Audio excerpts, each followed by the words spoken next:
മാറിയെന്ന നീ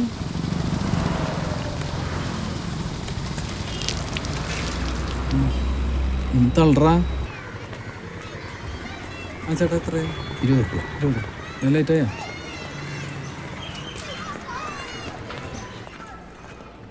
thank you.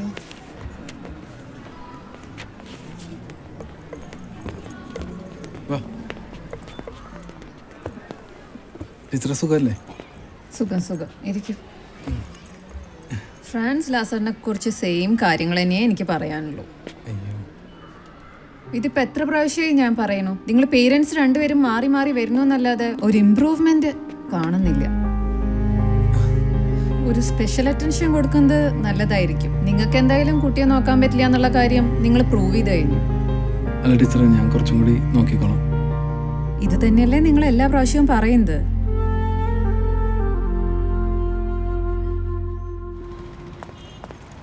എടാ ഒന്ന് വേഗം വാടാ.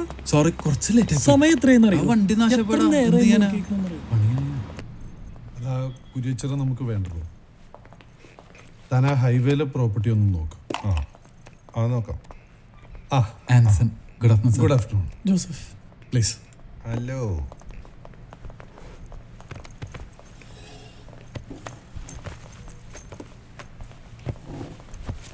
ഞങ്ങൾക്കിപ്പോൾ ഓൾറെഡി ഒരു മാർക്കറ്റിംഗ് കമ്പനി ഉണ്ട്. അത് ബാംഗ്ലൂർ ബേസ് ചെയ്താണ് പോകുന്നത്. ഇതിപ്പോൾ നമ്മുടെ കമ്പനിയുടെ ഒരു പുതിയ പ്രൊഡക്റ്റിന് വേണ്ടിയാണ്. അപ്പച്ചൻ്റെ കാലം മുതലുള്ള ഒരു സംഭവമാണ്. അപ്പച്ചനൊരു ഹെയർ ഓയിൽ മിക്സ് ഉണ്ടായിരുന്നു. അതൊന്നും ഉപയോഗിച്ചിരുന്ന ആൾക്കാർക്ക് അതൊന്ന് വീണ്ടും ഇറക്കാൻ വേണ്ടിയിട്ടുള്ളൊരു ആഗ്രഹം. അന്ന് ഈ പറഞ്ഞ പോലെ മാർക്കറ്റിംഗ് ഒന്നും ഇല്ലല്ലോ. അപ്പം നിങ്ങൾ ഇതിനു മുമ്പ് ചെയ്തിട്ടുള്ള വർക്കുകൾ ഏതൊക്കെയാണ്? സാറേ, ഞങ്ങൾ ഇതിനു മുമ്പ് ഞങ്ങളൊരു ബ്രാൻഡിങ് കമ്പനിയിൽ വർക്ക് ചെയ്യായിരുന്നു. ഒരുമിച്ചൊരു പുതിയൊരു ബ്രാൻഡിങ് കമ്പനി തുടങ്ങിയതാണ്, ബ്രാൻഡിറ്റ് എന്ന് പറഞ്ഞത്. ശശി, ഒരു പുതിയ കമ്പനി വെച്ച് തുടങ്ങിയാൽ നമുക്കത് റിസ്ക് അല്ലേ? സാർ, എനിക്കൊരു 60 സെക്കൻഡ്സ് തരുമോ? ഞാനൊരു കഥ പറഞ്ഞോട്ടെ. ഒരു 20 വർഷം മുമ്പുള്ള സ്റ്റോറിയാണ്. ഒരു ഗ്രാമത്തിലൊരു പയ്യൻ ഇലക്ട്രോണിക്സ് പഠിച്ച് ഒരു വോൾട്ടേജ് റെഗുലേറ്റർ സർക്യൂട്ട് ഉണ്ടാക്കി. അതൊരു ബിസിനസ്സാക്കാൻ അപ്പനോട് 50,000 രൂപ കടം ചോദിച്ചു. ഇലക്ട്രോണിക്സ് അറിയാത്ത അച്ഛൻ പുറകിലെ പറമ്പറ്റൊരു 50,000 കൊടുത്തു.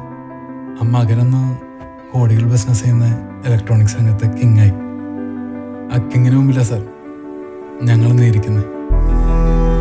ആ അപ്പൻ ആ മകനോട് കാണിച്ച വിശ്വാസം ഞങ്ങളോട് കൂടെ കാണിച്ചോളൂ സാർ.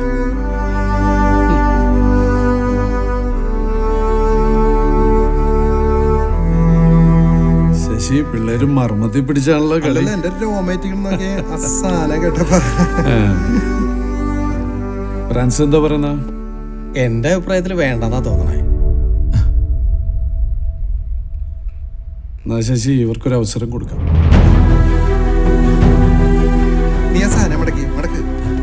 സാധനം നന്നായി ചെയ്യാം. Emotional blackmailing. Thank you sir. സംഗതി എഞ്ചിന്റെ കംപ്ലൈന്റ് കാണണേ. പക്ഷെ ഇപ്പൊ ഈ പൊളിക്കുന്ന വണ്ടികളുടെ പാർട്സുകൾ തൃശ്ശൂർ കിട്ടാനില്ല. ഇപ്പൊ ഇക്കാടന്ന് അപ്പൊ പിന്നെ എന്താ ചെയ്യാ? അപ്പൊ നമ്മള് നേരെ പോണ്ടത് കോയമ്പത്തൂർ ഉക്കടം. ഒരു ഹാഫ് എഞ്ചിൻ നോക്കി വാങ്ങിക്കുക, നേരെ വന്നതിൽ ഫിറ്റ് ചെയ്യുക. ഒരു പണിയില്ല പിന്നെ വേറെ. മോനെ ഓക്കേട്ടാ.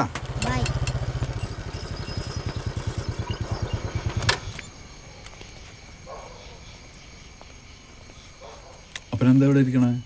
ആ തള്ള ഞങ്ങളെ പുറത്താക്കിട്ട് പൂട്ടി. അപ്പാ തള്ളന്നല്ലട്ട വിളിക്കണ്ടേ, ടീച്ചറിനാ വിളിക്കണ്ട. അൻസ, ദേ വീടിന്റെ താക്കോല്.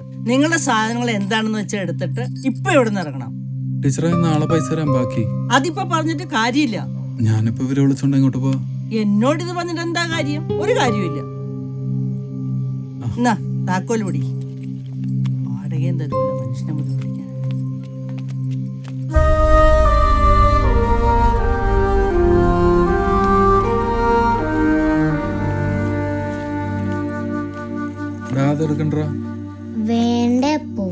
വേണ്ട.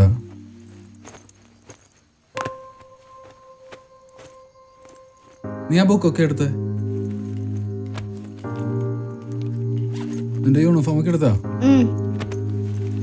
ആ പിന്നെ ഇറങ്ങിക്കോ.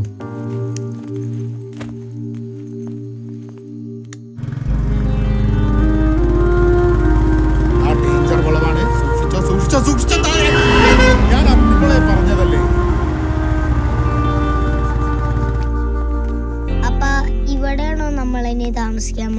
ഇപ്പൊ ഇവിടെ താമസിക്കാം.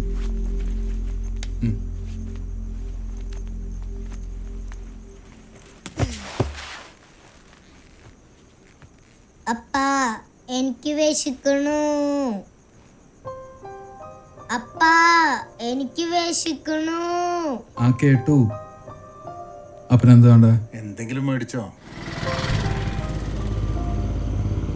ആടാ പറ, ആ പെറ്റക്കളവി നമ്മളെ പുറത്തേക്കാക്കിടാ. എന്താ ചെയ്യും? ഫുഡോ? കുറച്ചും കൂടെ കഷ്ണമുള്ള കറിയായ നന്നായിരുന്നു. അപ്പാപ്പാ വേഗം കഴിക്ക്, നമുക്ക് ചീറ്റ് കളിക്കാനുള്ളല്ലേ. ചീട്ട് കളിക്കാൻ പറ്റിയ സമയം.